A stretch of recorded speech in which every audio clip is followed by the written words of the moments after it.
예, 우리 하나님의 말씀 베드로전서 5장 5절부터 14절입니다.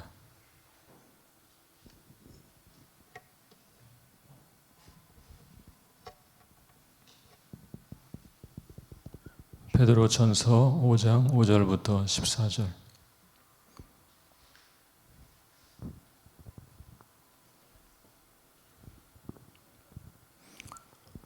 예, 저와 함께 한 절씩 교독하겠습니다. 제가 먼저 읽겠습니다.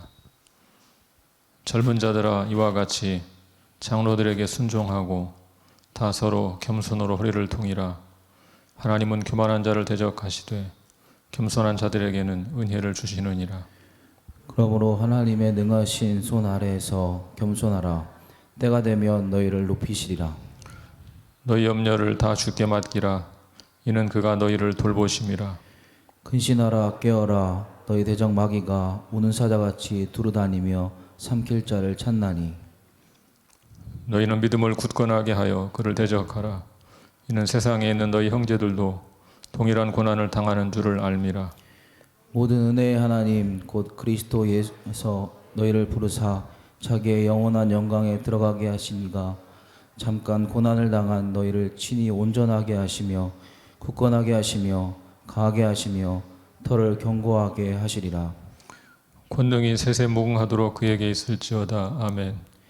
내가 신실한 형제로 아는 실로아노로 말미암아 너희에게 간단히 써서 권하고 이것이 하나님의 참된 은혜임을 증언하노니 너희는 이 은혜에 굳게 서라. 택하심을 함께 받은 바벨론에 있는 교회가 너희에게 문안하고 내 아들 마가도 그리하느니라. 너희는 사랑의 입맞춤으로 서로 문안하라. 그리스도 안에 있는 너희 모든 이에게 평강이 있을지어다. 아멘. 아멘. 오늘이 무슨 날일까요? 오늘 무슨 날일까요? 12월 8일 수요일인데요. 베드로전서 마지막 날입니다.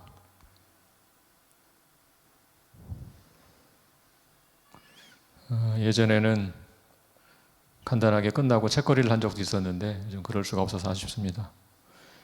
오늘 베드로전서 강해서 마지막 날인데요.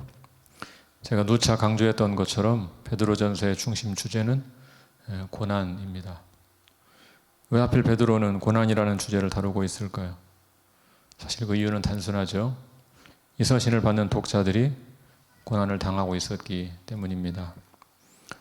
그들은 그리스도를 믿는다는 이유로 박해를 받고 있었습니다. 베드로는 이 서신에서 그리스도인의 현재와 미래를 대조하여 보여주고 있습니다. 그렇게 하는 목적이 무엇일까요? 비록 현재 지금은 고난을 당하고 있지만 미래 영광을 누리게 될 것을 가르쳐주기 위해서입니다. 어제 갑자기 아내가 말했습니다. 주님께서 어서 오시면 좋겠어. 악과 고난이 너무 많아서 하나님 나라가 속히 오면 좋겠다. 그런 뜻을 한 말입니다. 고난과 함께 이 서신에 많이 등장하는 단어가 소망입니다. 그래서 베드로는 소망 중에 즐거워하라고 권면하는 것입니다. 베드로전서가 강조하는 소망은 분명히 종말론적인 것입니다. 그것은 이 세상 역사의 마지막에 예수께서 재림하실 때 누릴 수 있는 것입니다. 그런데 우리 주님께서는 무조건 그때까지 참고 인내하라 그렇게만 말씀하시진 않습니다. 이 땅을 사는 동안도 하나님 우리를 지키시고 돌보신다 말씀하고 있습니다. 그러므로 주님의 약속은 우리에게 흔들리지 않는 소망을 줍니다. 우리가 낙심할 때마다 그분은 우리에게 다가오셔서 그 약속을 보여주십니다. 이 땅에서 사는 동안도 그분이 우리의 보호자요 인도자라는 것을 우리의 삶에서 자주 보여주십니다. 그 약속의 증거로 하나님 아버지께서 우리 가운데 일하시고 역사하신 일들을 늘 기억해야 할 것입니다. 그 약속을 이루신 하나님의 역사를 굳게 붙들면 고난이 닥쳐도 비록 힘은 들지라도 근본적으로 신앙이 흔들리는 그런 일은 없을 것입니다. 그러나 만약 그 약속을 의지하지 않고 내게 임했던 하나님의 역사를 망각하면 우리는 자주 낙심하고 흔들리게 될 것입니다. 오늘 본문은 베드로 전서를 마무리하는 결론 부분입니다. 베드로 사도는 우리에게 권고와 약속을 동시에 주고 있습니다. 베드로의 독자들은 여전히 고난을 당하고 있습니다. 여전히 박해를 받고 있습니다. 인생의 무게를 짊어지고 살아갑니다. 이것은 사실 베드로의 독자들만 겪고 있는 일은 아닙니다. 우리가 사는 이 땅에도 여전히 고난은 실제하고 있습니다. 그래서 하나님 우리에게 권고의 말씀을 주십니다. 여러분, 하나님의 권고가 없으면 세상의 흐름을 따라 살게 됩니다. 물이 흐르는 대로만 움직이는 물고기는 죽은 물고기입니다. 이 타락한 세상에서 바르게 살려면 세상 풍조에 물들지 않고 쇠퇴를 거슬러 살 수밖에 없습니다. 그러려면 하나님의 거듭나게 하심과 거룩하게 하심이 절대적으로 필요합니다. 그러므로 우리는 오늘도 그분의 사랑 어린 권고에 귀를 기울여야 합니다. 하나님은 권고와 아울러 약속도 주십니다. 만약 하나님께서 권고만 주시고 약속은 주시지 않았다면 우리는 결코 승리하는 삶을 살 수 없을 것입니다. 우리 하나님, 우리가 이 땅에서 믿음으로 승리하는 삶을 살기를 원하십니다. 그래서 우리에게 권고와 아울러 약속까지 주신 것입니다. 오늘 본문에는 4가지 권고와 1가지 약속이 나옵니다. 이 4가지 권고와 1가지 약속이 여러분 각자에게 주시는 권고와 약속이 되기를 바랍니다. 지금 고난 중에 있는 사랑하는 성도님들, 오늘 말씀을 주께서 내게 주시는 권고와 약속이라고 생각하고 말씀에 집중하시기를 바랍니다. 첫 번째 권고는 겸손하라라는 것입니다. 우리 5절과 6절을 같이 한번 읽어보겠습니다. 5절과 6절 시작. 젊은 자들아, 이와 같이 장로들에게 순종하고 다서로 겸손으로 허리를 동이라. 하나님은 교만한 자를 대적하시되 겸손한 자들에게는 은혜를 주시느니라. 그러므로 하나님의 능하신 손 아래에서 겸손하라. 때가 되면 너희를 높이시리라. 5절에서는 뭐라고 했습니까? 겸손으로 허리를 동이라. 6절에서는 하나님의 능하신 손 아래에서 겸손하라 그랬습니다.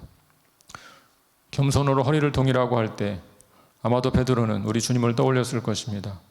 예수님께서 제자들의 발을 씻겨주실 때 수건을 허리에 두르시고 씻겨주셨습니다.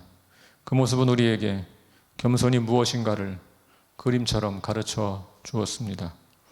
6절은 그러므로라는 접속사로 시작됩니다. 이 접속사를 통해서 우리는 5절에 있는 말씀이 겸손해야 하는 이유라는 사실을 알 수 있습니다. 우리가 겸손해야 하는 이유가 무엇입니까? 5절을 보시면 하나님이 교만한 자를 대적하시되 겸손한 자들에게는 은혜를 주신다 말씀했습니다. 잠언 3장 34절을 인용한 것입니다. 교만한 자를 대적한다는 말이 무슨 뜻일까요? 이것을 그림 언어로 생각하면 하나님께서 교만한 자들을 대적하기 위해 군대를 보내신다, 그런 뜻입니다. 그와 대조적으로 겸손한 사람들에게는 은혜를 내려주십니다. 왜 우리가 교만하지 말아야 합니까? 하나님의 교만한 자를 대적하여 군대를 보낼 것이기 때문입니다. 누가 감히 하나님의 군대에 맞설 수 있겠습니까? 그것은 자살행위일 뿐입니다. 반대로 우리가 겸손하면 하나님께서 은혜를 주시겠다고 말씀했습니다. 그러므로 하나님의 능하신 손 아래서 겸손해야 합니다. 구약 성경에서 하나님의 능하신 손이란 거의 항상 하나님의 구원을 의미하는 것입니다. 언제 우리가 겸손할 수 있습니까? 하나님의 능하신 손길이 나와 함께 한다는 것을 확신할 수 있을 때입니다. 하나님이 그분의 능하신 손길로 교만한 자를 물리치시고 겸손한 자를 건져주실 것을 믿을 때 우리는 겸손할 수 있습니다. 그러므로 여기서 겸손은 믿음을 전제하는 것입니다. 겸손하면 손해만 본다고 생각하면 결코 겸손할 수 없습니다. 겸손한 자에게 은혜를 더하시는 하나님, 겸손한 자를 그분의 능하신 손길로 구원하신다는 하나님의 약속을 믿는 믿음이 있을 때 우리는 겸손할 수 있습니다. 그러므로 교만한 자를 대적하시고 겸손한 자의 은혜를 더하신다는 하나님의 약속을 분명히 믿는 그런 믿음을 가져야만 합니다. 하나님을 향한 믿음을 가지면 결국 하나님의 때에 겸손한 자를 높여주실 것입니다. 여기서 중요한 것은 때라는 단어입니다. 6절에는 때가 되면 그런 말씀이 있습니다. 이 때가 어떤 때겠습니까? 하나님의 때입니다. 내가 정하는 때가 아닙니다. 많은 사람들이 그 때를 임의로 자기가 정해놓고 섣불리 실망하곤 합니다. 사랑하는 여러분, 우리가 함께 믿음으로 하나님의 때를 기다릴 수 있기를 축복합니다. 때를 기다리는 것도 역시 하나님을 향한 믿음과 관련이 있습니다. 믿음 있는 사람은 기다릴 줄 압니다. 신뢰 관계가 형성되어 있기 때문에 너무 초조해하지 않습니다. 만약 이런 신뢰 관계가 형성되어 있지 않다면 늘 초조해하고 낙심하게 될 것입니다. 그러므로 하나님의 능하신 손을 늘 기억하고 바라볼 수 있기를 바랍니다. 자신의 능력을 의지하는 교만한 마음을 버리셔야 합니다. 베드로는 이 문제를 뼈저리게 느낀 사람입니다. 우리 주님께서 너희가 다 나를 버릴 것이다 말씀하셨을 때 베드로가 뭐라고 했습니까? 다른 사람은 다 주를 버릴지라도 나는 버리지 않겠습니다. 장담했습니다. 그렇게 장담하던 베드로가 닭이 울기 전에 3번이나 예수님을 부인하고 말았습니다. 교만은 패망의 선봉이라고 했습니다. 고난에 처할수록 더욱 겸손해야 합니다. 어려운 일이 닥칠수록 주님 앞에서 자기 약함을 인정하는 겸손한 자가 되기를 바랍니다. 그렇지 않으면 결국 베드로와 같이 넘어질 수밖에 없습니다. 하나님이 그분의 때 겸손한 자를 높여주실 것을 믿는 믿음으로 겸손하시기를 바랍니다. 하나님께서 당신의 때 겸손한 자를 분명히 높여주실 줄로 믿습니다. 두 번째 권고는 염려를 다 주께 맡기라는 것입니다. 7절을 같이 볼까요? 7절 말씀 시작. 너희 염려를 다 주께 맡기라. 이는 그가 너희를 돌보심이라. 염려를 맡긴다 그렇게 말할 때 맡긴다는 말은 어떤 짐을 다른 사람에게 대신 지운다는 뜻입니다. 문자적으로 설명하면 우리 염려의 짐을 주님께 대신 지우라는 것입니다. 원문으로 보면 이 동사는 겸손하라는 주동사에 연결되어 보조 역할을 하는 동사입니다. 염려를 주께 맡기는 것은 겸손하라는 것과 관련이 있습니다. 하나님의 능하신 손이 나를 구원하신다는 것을 분명히 믿고 겸손히 때를 기다리는 사람은 모든 염려를 주님께 맡길 수 있습니다. 왜냐하면 하나님께서 우리를 돌보실 것이기 때문입니다. 하나님은 고난 중에 있는 그리스도인을 특별히 사랑으로 돌보십니다. 우리 마태복음 6장 25, 26절을 같이 보겠습니다. 우리 함께 읽겠습니다. 시작. 그러므로 내가 너희에게 이르노니 목숨을 위하여 무엇을 먹을까 무엇을 마실까 몸을 위하여 무엇을 입을까 염려하지 말라. 목숨이 음식보다 중하지 아니하며 몸이 의복보다 중하지 아니하냐. 공중의 새를 보라. 심지도 않고 거두지도 않고 창고에 모아들이지도 아니하되 너희 하늘 아버지께서 기르시나니 너희는 이것들보다 귀하지 아니하냐. 말씀 뭐라고 하고 있습니까? 공중의 새도 하나님께서 기르십니다. 하물며 사랑하는 자녀를 하나님이 지키시고 돌보시지 않으시겠습니까? 우리에게 아픈 자녀가 있으면 그를 더욱 집중적으로 사랑하는 것처럼 하나님도 고통당하는 당신의 자녀를 더욱 사랑하십니다. 그러므로 하나님을 믿고 여러분의 모든 염려를 다 주께 맡겨 버릴 수 있기를 축복합니다. 세 번째 권고는 깨어 근신하라는 것입니다. 염려하지 말고 하나님께 맡기라고 하면 마치 우리는 아무것도 할 필요가 없는 것으로 오해할 수 있습니다. 본문의 말씀은 그런 뜻이 아닙니다. 우리 8절을 같이 한번 읽어보겠습니다. 8절 말씀 시작. 근신하라 깨어라 너희 대적 마귀가 우는 사자같이 두루 다니며 삼킬 자를 찾나니. 이 성경은 우리에게 근신하라 깨어라 라고 명령합니다. 왜 근신하고 왜 깨어 있어야 합니까? 우리의 대적인 마귀가 우는 사자와 같이 삼킬 자를 찾고 있기 때문입니다. 마귀의 존재를 믿지 않는 사람들이 많이 있습니다. 심지어 그리스도인들조차 마귀를 그냥 상징적인 존재로 여기는 경우가 있습니다. 그런 분들은 선교지에 가 살아보면 금방 깨닫게 됩니다. 특별히 우상이 들끓는 지역에 사역하시는 선교사님들에게 물어보면 금방 알 수 있습니다. 박수무당과 싸워야 하고 귀신을 추방해야 합니다. 물론 우리가 사는 지금 이곳에서도 그런 일은 벌어집니다. 다만 그런 일이 덜 벌어지는 것뿐입니다. 그렇다면 왜 오늘 우리가 사는 지역에서는 그런 일이 많지 않은 것일까요? 우리가 사는 지역에서는 마귀가 없어서 그런 것이 아닙니다. 문명사회일수록 마귀는 고등 전술을 씁니다. 그것은 사탄이 마치 실제하지 않는 것처럼 생각하게 만드는 전술입니다. 이런 사회에서는 마귀가 옷을 갈아입고 나타납니다. 때로는 문화라는 옷을 입고 나타나고 때로는 종교라는 옷을 입고 나타납니다.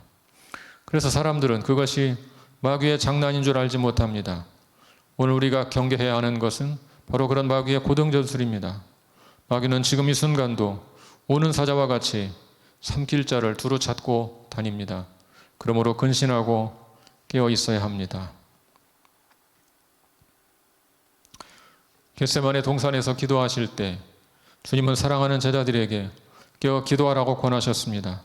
베드로는 주를 버리지 않겠다고 장담했지만 기도하지 않고 잠을 잤습니다. 주님은 심히 고민하여 죽게 된 그 순간에 베드로는 잠을 잔 것입니다. 결국 베드로는 닭이 울기 전에 3번이나 주님을 부인하고 맙니다.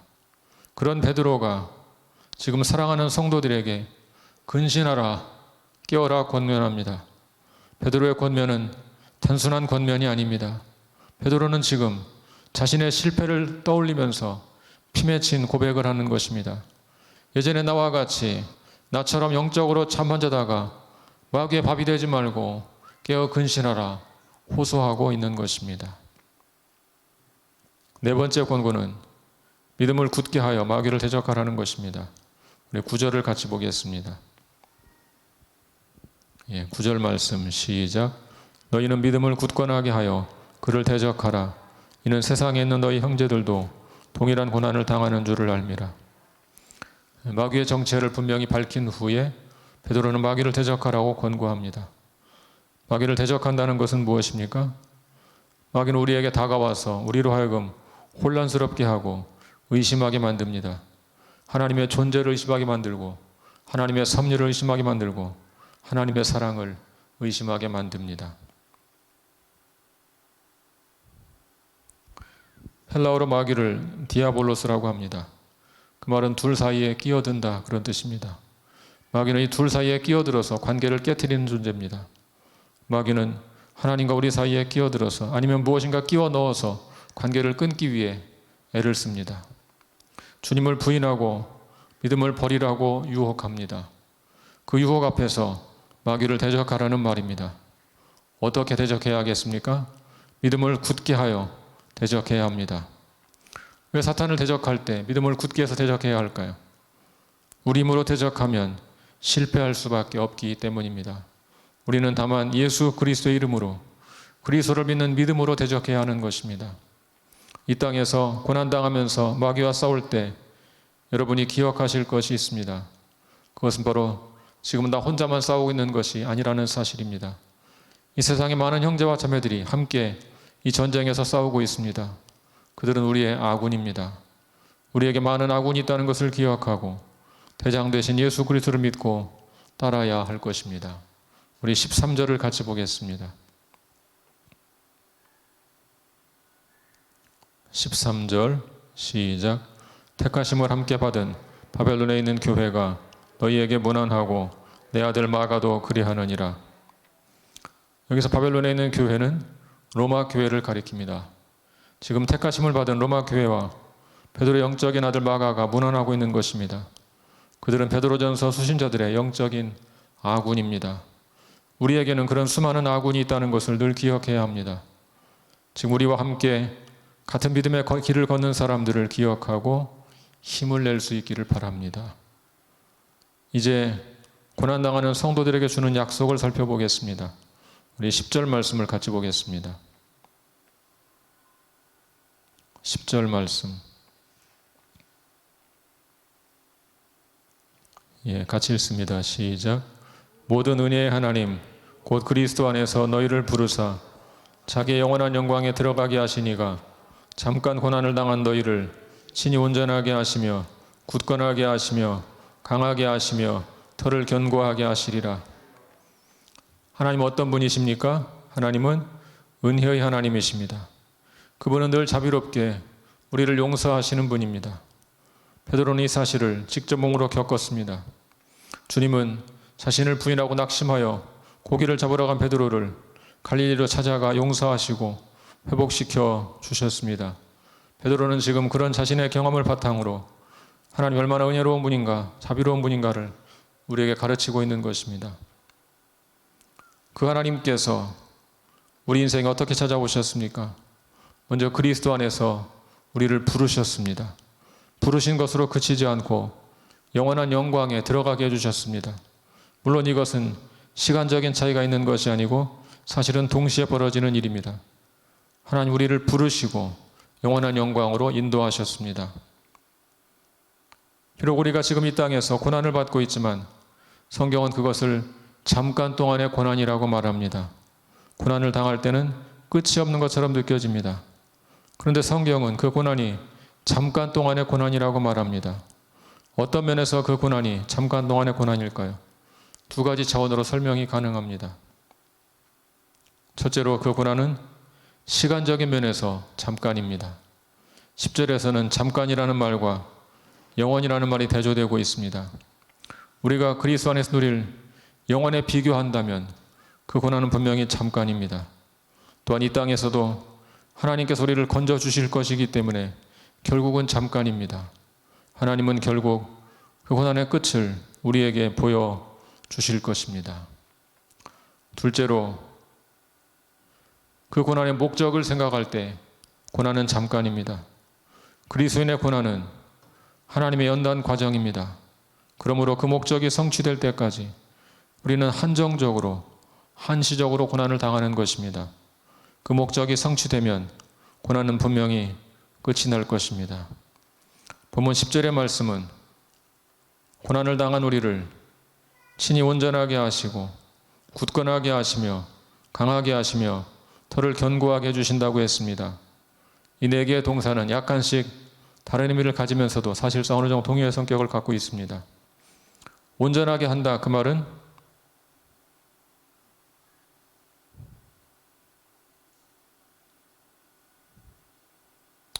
복음서에서 고기 잡는 그물을 수선한다고 할 때 쓰는 단어와 같은 단어입니다. 고기를 잡기 위해 그물을 수선하는 것처럼 우리를 복음의 사역자로 준비시키려고 온전하게 하는 것입니다. 하나님은 우리가 당하는 고난을 통해 우리를 더욱 훈련시키고 준비시킵니다. 나머지 세 개의 동사는 모두 비슷한 뜻을 가지고 있습니다.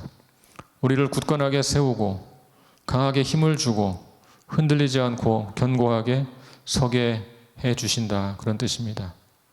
저는 지금 이 말씀을 하나님이 제게 주시는 말씀으로 받아들입니다.